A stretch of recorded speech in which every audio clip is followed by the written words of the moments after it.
अस्सलाम वालेकुम वरहमतुल्लाहि वबरकातुहू। मेरे प्यारे प्यारे आका के प्यारे प्यारे दीवानों,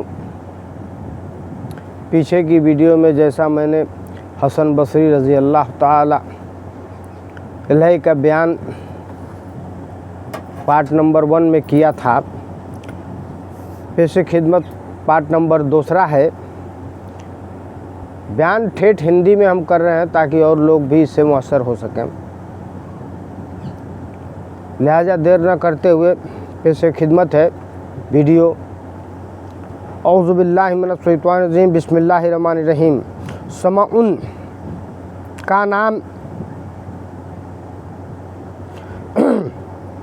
समाउन नाम का एक अग्नि पूजने वाला आपका पड़ोसी था, यानी आग पूजने वाला आपका पड़ोसी था। और जब वह बीमारी का शिकार होकर के मरने के करीब पहुंचा तो उसने उसके घर जाकर के देखा कि उसका शरीर आग के धुएं से काला पड़ गया है। आपने नसीहत की कि अग्नि पूजा को छोड़ करके इस्लाम में दाखिल हो जा, अल्लाह ताला तुझ पर दया और रहम करेगा। उसने कहा कि मैं 4 चीज़ों के कारण इस्लाम में बेमुख हूँ। पहली यह कि जब तुम लोगों के अकीदों में दुनिया की मोहब्बत एक बुरी वस्तु है तो फिर तुम लोगों को तलाश क्यों करते हो। दूसरी यह कि मौत को निश्चित ठहराते हो, फिर दुनिया में अल्लाह की प्रसन्नता के लिए काम क्यों करते हो। तीसरी यह कि मौत को निश्चित समझते हो, फिर इसका नाम क्यों नहीं इसका सम्मान क्यों नहीं करते हो। चौथी यह कि जब तुम अपने कथन के अनुसार अल्लाह की दीदार को बहुत ही अच्छी चीज़ समझते हो तो फिर दुनिया में अल्लाह के विरुद्ध काम क्यों करते हो। आपने फरमाया कि यह तो मुसलमानों की करनी और कथनी है, लेकिन आग की पूजा में समय बर्बाद करके तुम्हें क्या मिला। मोमिन कुछ भी हो कम से कम 108 बात को तो यानी ईश्वर को तो मानता है, मगर तूने 70 साल आग को पूजा है, और यदि हम दोनों आग में गिर पड़े तो वह हम दोनों को बराबर जलाएगी। यह तेरी पूजा का ध्यान रखेगी। लेकिन मेरे पालनहार में यह शक्ति है कि यदि वह चाहे तो मुझे आग के कण भर भी हानि नहीं पहुंच सकती है। यह कह कर के आपने अपने हाथ में आग उठा ली। आपके हाथ पर कुछ भी न हुआ। समाउन ने इस घटना को प्रभावित होकर के कहा कि मैं तो 70 साल से आग को पूज रहा हूँ, अब अंतिम समय में क्या मुसलमान होऊंगा। लेकिन जब आपने इस्लाम लाने के लिए दोबारा आग्रह किया तो उसने कहा कि मैं यह शर्त पर ईमान ला सकता हूँ कि आप मुझे यह लिख करके दे दे कि मेरे मुसलमान हो जाने के बाद अल्लाह मुझे सारे गुनाहों की से मुक्ति कर देगा, माफ़ कर देगा। अथवा आपने उसकी अच्छा अनुसार एक करारनामा लिख करके दे दिया। लेकिन उसने कहा कि इस पत्र पर बसरा के न्याय प्रिय लोगों की गवाही भी लिखवाइए। आपने गवाही भी लिख दी। इसके बाद समाउन सच्चे दिल से मुसलमान हो गया और विनती की कि मेरे मरने के बाद आप अपने ही हाथ से मेरी गुस्ल दे करके कब्र में उतारें और इस करारनामे में मेरे हाथ में रख दें, ताकि क़यामत के दिन मेरे मोमिन होने का सबूत मेरे पास रहे। यह वसीयत करके कालिमाए शहादत पढ़ता हुआ दुनिया से रुखसत हो गया। आपने उसकी पूरी वसीयत पर अमल किया और उसी रात आपने ख्वाब में देखा कि समाउन बड़ी कीमती लिबास और चांदी का ताज पहने हुए जन्नत की सैर कर रहा है। जब आपने सवाल किया कि क्या गुजरी तो उसने कहा कि अल्लाह ने अपनी कृपा से मेरी मग़फ़िरत कर दी है और जो इनाम मेरे ऊपर किए हैं बयान नहीं किया जा सकता है। अतः अब आपके ऊपर कोई बोझ नहीं। अब आप इकरारनामा वापस ले लें, क्योंकि अब मुझे इसकी कोई शिकायत या नहीं है और न ज़रूरत है। जब सुबह को आप जागे तो इस इकरारनामा को अपने हाथ में था। आपने अल्लाह का शुक्र अदा करते हुए फरमाया कि अल्लाह तेरी मेहरबानी है, किसी को मोहताज नहीं। जबकि एक आग पूजने वाले को 70 साल आग की पूजा करने के बाद केवल एक बार कालिमा पढ़ने के बाद माफ़ी दे दी तो उसने 70 साल तेरी इबादत का की है, मैं तपस्या में गुजारे हो। कैसे तेरी कृपा से महरूम रह सकता है। आप इतने विनम्र सर भाव के थे कि हर वाणी को आपने अपने से बेहतर समझते थे। एक दिन दज्जाल नदी पर आपने किसी हफ्सी को महिला के साथ इस प्रकार शराब पीते हुए देखा कि शराब की बोतल उसके सामने थी। उस समय आपको यह अभ्यास हुआ कि क्या यह भी मुझसे बेहतर हो सकता है, क्योंकि यह तो शराबी है। इसी दौरान एक किश्ती सामने आई जिससे 7 व्यक्ति सवार थे और वह डूब गई। यह देख करके हफ्सी पानी में कूद गया और 6 व्यक्तियों को एक एक करके बाहर निकाला। फिर आपसे कहा, आप केवल एक ही के जान बचा ले। मैं तो यह परीक्षा ले रहा था कि अपनी बातिन की आंख खुली हुई है या नहीं। यह औरत जो मेरे पास है यह मेरी माँ है और यह बोतल में सादा पानी है। यह सुनते ही आप इस विश्वास के साथ कि यह कोई गैबी आदमी है उसके कदमों में गिर पड़े और हफ्सी से कहा कि इस तरह से तूने 6 लोगों की जान बचाई, इसी तरह गर्व है घमंड से मेरी जान भी बचा ले। उसने दुआ की कि अल्लाह आपको सूझबूझ का प्रकाश प्रदान करे अतः गर्व और घमंड को दूर कर दे। एतबाय ऐसा हुआ कि इसके बाद से आपको कभी किसी बेहतर नहीं समझा और यह हालत हो गई कि एक कुत्ते को भी देख करके फरमाया करते कि अल्लाह मुझे इस कुत्ते की ही सदक़े में लोकप्रियता प्रदान कर दे। यह व्यक्ति ने सवाल किया कि कुत्ते से आप बेहतर या क्यों फरमाया करते हैं? यदि आज़ाब से छुटकारा हासिल हो गया तो मैं बेहतर हूँ, वरना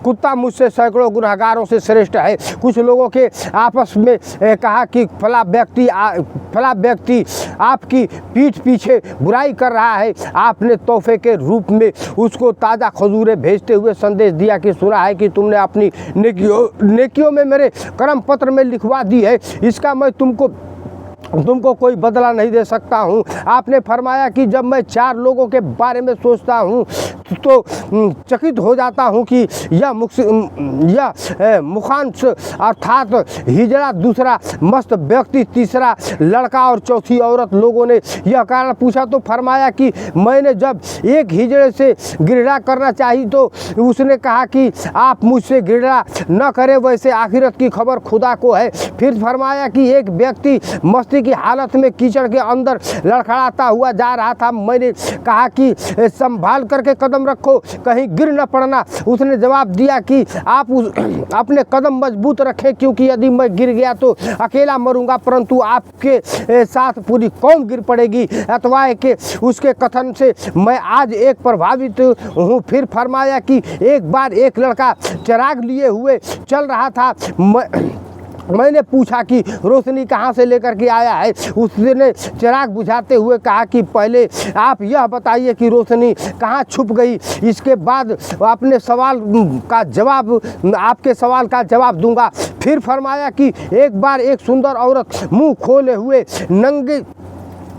नंगे सर क्रोध की हालत में मेरे पास आई और आपने अपने पति की शिकायत करने लगी। मैंने कहा कि पहले तुम अपना हाथ मुंह तो ढक लो, लेकिन उसने जवाब दिया कि पति के इश्क में मेरी अकल मारी गई है और यदि आप सूचित न कराते तो मैं इसी तरह से बाजार चली जाती। मुझे बिल्कुल महसूस न होता, लेकिन यह अजीब बात है कि आपको अल्लाह से इश्क का दावा भी है और उसकी रोशनी में आप सबको देखते हैं, इसलिए बावजूद भी आप अपने होश में हैं। कहा जाता है कि एक बार आप वजू करके मिंबर से उतरे तो कुछ लोगों को रोक करके फरमाया कि मैं तुमको ध्यान देता हूं कि, लेकिन उसमें एक व्यक्ति था जो आपकी जमात में से न था। उसने हुक्म दिया कि तुम चले जाओ।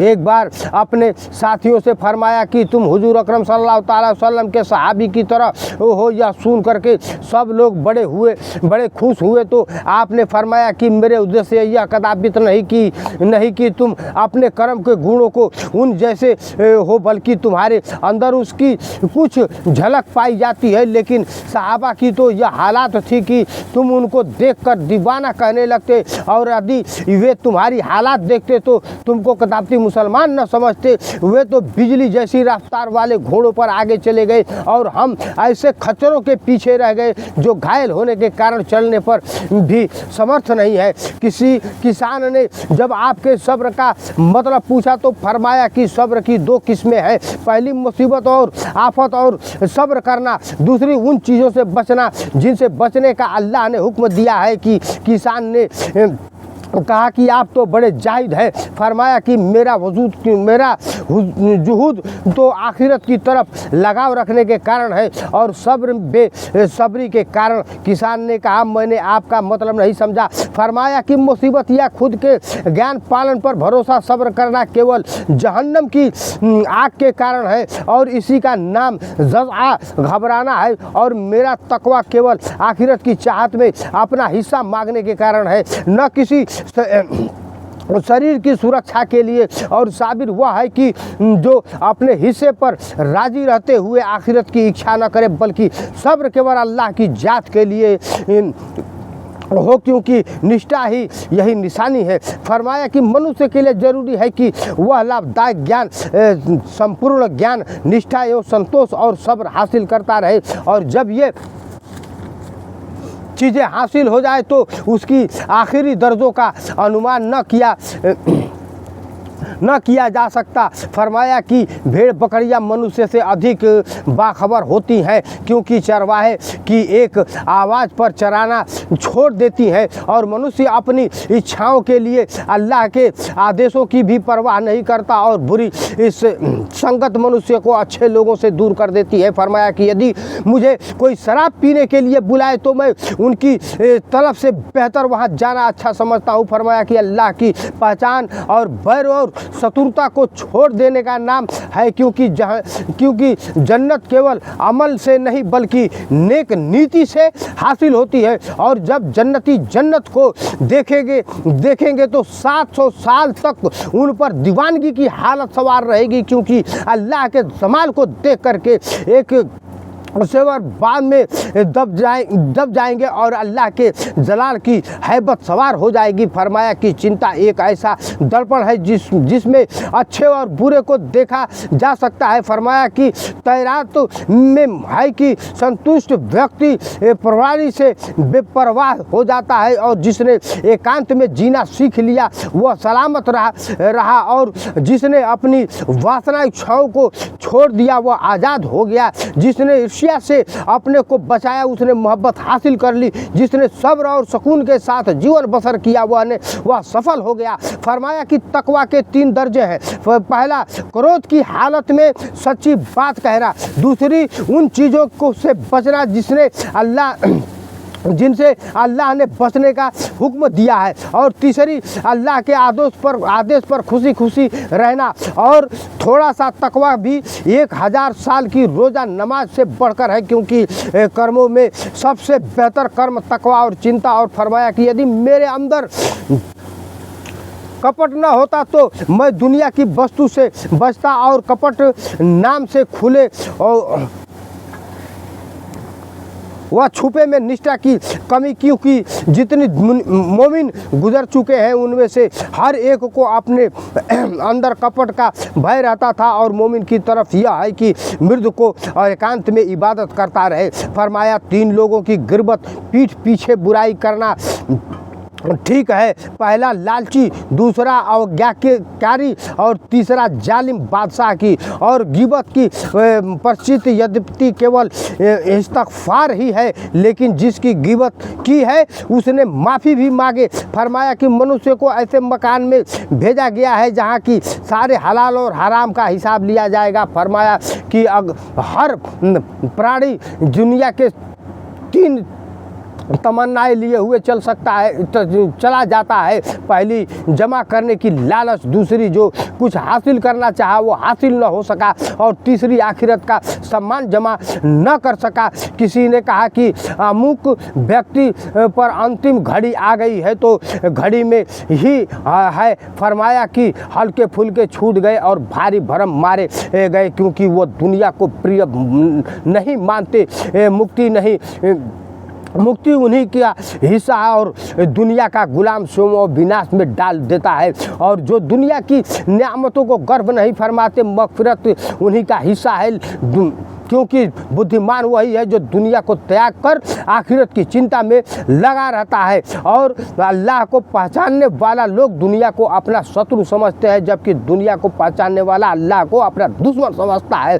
फरमाया कि नफ्स से ज़्यादा दुनिया में कोई वस्तु दंड नहीं, और यदि तुम यह देखना चाहते हो कि तुम्हारे बाद दुनिया की क्या हालत होगी, कितनी हैरत की बात है कि केवल दुनिया की मोहब्बत में भूतों तक को पूजा जाता है। फरमाया कि तुम से पहले आसमानी किताबों का इतना महत्व था कि लोग अपनी रात तो उनके हाथों और भावों का विचार विमर्श करने में लगा देते थे और दिन में इस पर अमल करते थे, लेकिन तुमने अपनी किताब को जेरे जबर तो लगा लिए, परंतु अमल को छोड़ करके सुख सफादा का शिकार हो गए।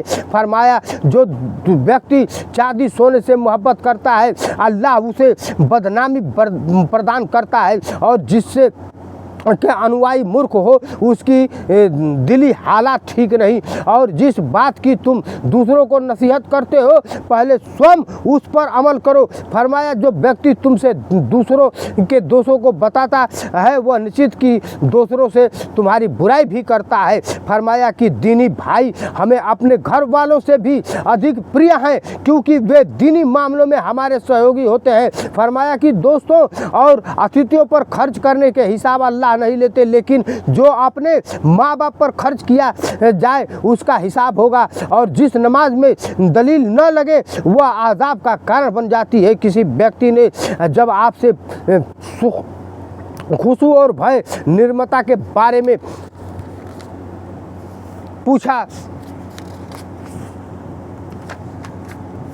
तो फरमाया कि मनुष्य के हार्दिक भाई का नाम खुशुआ है, जिसने आपसे कहा कि अमुक व्यक्ति 20 साल से न तो औरत को निकट गया और न किसी से मुलाकात करता है और न जमात से नमाज पढ़ता है, तो वह जब आप उसे से मुलाकात करने के उद्देश्य से पहुँचे तो उसने माफ़ी मांगते हुए अपनी व्यवस्था का जिक्र किया। आपने फरमाया कि आखिर किस काम में व्यस्त रहते हो? उसने कहा कि मेरा कोई सांस ऐसा नहीं जिसमें मुझको कोई नियामत हासिल न होती हो और मुझसे कोई गुनाह न होता हो। आपने फरमाया कि तेरी व्यवस्था मुझसे बेहतर है। किसी ने पूछा कि क्या कभी आपको कोई खुशी हासिल हुई है? फरमाया कि एक बार मैं अपने पूजा स्थल की छत पर खड़ा था और पड़ोसी की पत्नी अपने पति से कह रही थी कि शादी के बाद से 50 साल मैंने सब्र और सुकून से तेरे साथ निवाह किया और तुझसे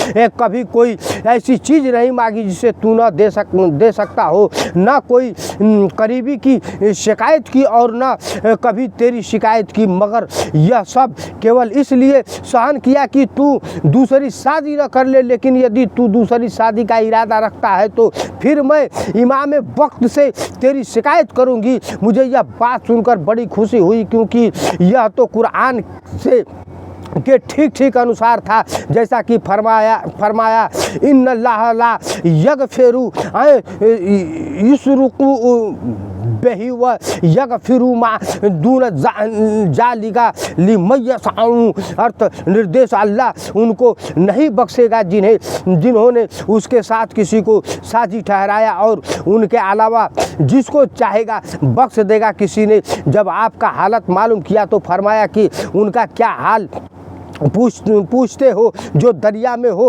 और टूटी फूटी किश्ती के तख्ते पर पानी में तैर रहा तैर रहे हों। उसने कहा कि यह तो बड़ी ही गंभीरता से स्थिति है। फरमाया कि सब मेरा तो यही हाल है। एक बार आप ईद के दिन किसी ऐसी जगह से गुजरे जहां लोग हंसी मजाक और खेल कूद में लगे हुए थे। आपने फरमाया कि मैं हैरत करता हूं कि तो उन लोगों पर जो हंसी मजाक में व्यवस्थ होकर के अपने हाल को भुला देते हैं। कोई व्यक्ति कब्रिस्तान में बैठा खाना खा रहा था। उसने देख करके फरमाया यह कपटी है, क्योंकि इसकी नफसानी इच्छा मुर्दों के सामने भी हरकत करती हो। उसका मौत और आखिरत और ईमान नहीं होता। और जो उन दोनों बातों पर विश्वास न करे उसे कपटी कहते हैं। एक बार आप अल्लाह ताला से विनती कर रहे थे कि ऐ अल्लाह, तेरी नियामतों का मैं शुक्र न अदा कर सका और मुसीबत के समय सब्र और का दामन छोड़ दिया, लेकिन शुक्र अदा न करके